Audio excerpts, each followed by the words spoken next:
આજથી 7 માસ પહેલા સાવરકુંડલા નજીકથી રખડતી ભટકતી મનબુંધીની મહિલા 181 મહિલા હેલ્પલાઇનને મળી આવતા તેણીને સાવરકુંડલા નજીકના માનવ મંદિરે દાખલ કરાઈ હતી।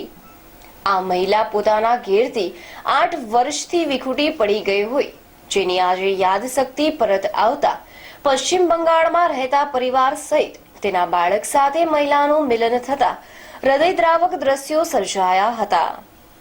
આ મિલન વોટ્સએપ અને ફેસબુકમાં મુખ્ય આધાર બન્યું હોવાનું જાણવા મળ્યું છે। એવા જિગ્નેશ ગણથિયા, સાવરકુંડલા। મારું નામ લોજ રોબીના છે। હું 181 મહિલા હેલ્પલાઇનમાં કામ કરું છું અને અમરેલી જિલ્લાની અંદર લાપાડિયા ગામના રોડ ઉપરથી અમને એક મહિલા મળી આવેલા, જે 50 થી 55 વર્ષની ઉંમરના હતા અને એમની માનસિક સ્થિતિ અસ્થિર હતી। તેથી અમે એમને હાથસણીની અંદર સ્થિત માનવ મંદિર આશ્રમ, ભક્તિરામ બાપુના આશ્રમ છે, ત્યાં અમે એમને મૂકેલા અને ત્યાંથી અમને 7 મહિના જેવો સમયગાળાની અંદર તેમને સારવાર આપેલી અને 7 મહિના પછી એમની માનસિક પરિસ્થિતિ સારી થઈ જવાથી આજે એમના ઘરેથી 10 વર્ષ પછી એમનું પરિવાર છે એમને મિલન થયું છે અને ફરી આ બેન છે એમના પરિવારને 10 વર્ષ પછી મળી રહ્યા છે। તેનો અમને ખૂબ ખૂબ આભાર અને ખૂબ અમને પણ ગૌરવ છે કે અમે આ બેનને એક સારા એવા સ્થળ અને સ્થાયી કરેલા કે જેના દ્વારા એમની સારવાર સારી થઈ અને ફરી એ લોકો સારી રીતે થઈ અને ફરી એના પરિવારને મળી રહ્યા। चौधरी, तो मेरा जो कपड़ा दुकान था हमारा पापा का, तो उस टाइम जल गया था, लूट हो गया था। तो एक आदमी एक्सीडेंट से, तो उस टाइम मम्मी आके जो देख लिया था, उसी टाइम से मेंटलिटी नष्ट हो गया था।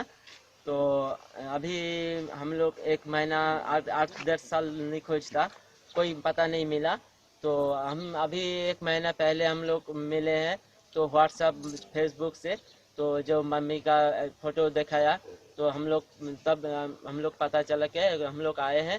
तो हमारे वहाँ का जो टीएमसी का जो एमएलए है श्रीकांत महातो सालबनी का, तो उसके हम का जाकर हम लोग बोले हैं। तो बोल के उन लोग बोले हैं ठीक है, हम तुमका जाने के लिए व्यवस्था हम कर देंगे। માનવ મંદિરનો આ ત્રીજો એવો પ્રસંગ છે કે જેનો વિખૂટા પડેલાનું પરિવાર સાથે મિલન થતું હોય। આજથી 7 મહિના પહેલા રાત્રિના 3 વાગે 181 મહિલા હેલ્પલાઇન પોલીસ દ્વારા આ મેન્ટલ રિટાયર્ડ લેડીઝને રાત્રિના 3 વાગે અહીંયા મૂકવા આવેલ। આજે 7 મહિનામાં એને ડૉક્ટરની દવા, એનું વાતાવરણ, હવા, દવા દ્વારા એને યાદદાસ્ત પુનઃ પાછી આવી। અમારા સાવરકુંડલાના સિન્ટુ અને હસન જે બંગાળી યુવાનો છે એને મહેનત રંગ લાવી। એને અમે કીધેલું કે ભાઈ તમારા બંગાળની આ ઓરત છે, તમે કંઈક કરો।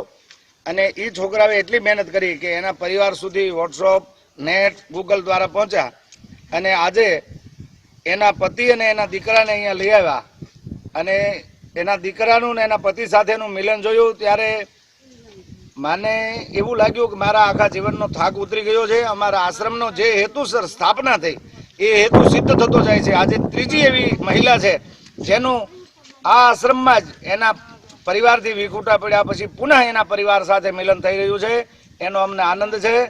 અને આ બધા જે માનવ મંદિરને મદદ કરે છે, 181 પત્રકારો, પોલીસ અને અમારા સાવરકુંડલાના તમામ લોકો, આ બંગાળી યુવાનો, બધાને હું ખૂબ ખૂબ ધન્યવાદ, સાધુવાદ આપું છું। બધાનો અમને સહયોગ મળતો